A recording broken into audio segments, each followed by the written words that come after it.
ቢስሚላህ አልሐምዱሊላህ ሰላቱ ወሰላሙ አላ ረሱሊላህ ሰለላሁ ዐለይሂ ወሰለም። አላህ ሱብሓነሁ ወተዓላ ወዶን መርጦን ዲነን እስላምን ያስወፈቀን ጌታችን አላህ ጀለ ጀላለው የሃሊቁ ጌታችን እንደው ዲነን እስላምን ሰጥቶናል። ከምንም በላይ ትልቅ የሆነውን ነገር ዱንያ ላይ ብዙ ብልጭልጮች የሰው ልጅ ነፍስያችን ብልጭልጭ ሊያሸንፋት ይችላል፣ የሆነ ነገር ሊገዛት ይችላል። ግን ደግሞ አላህ Subhanahu Wa Ta'ala አስቦን ወዶን በዱንያ ላይ መርጦን ነበረ።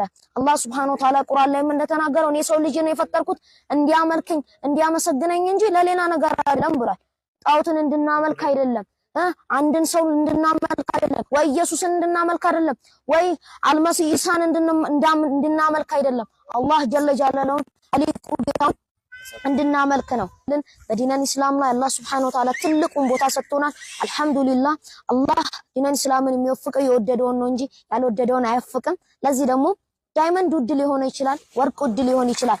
እንደ ዲነን እስላም ግን ማለት ነው ውድ ነገር አይቻልም። ለዚህ እንደዚህ ልላችሁ ፈልጋለሁ። ሰላም አለይኩም ወራህመቱላሂ ወበረካቱ። ማሻአላህ ማሻአላህ ጀዛከላህ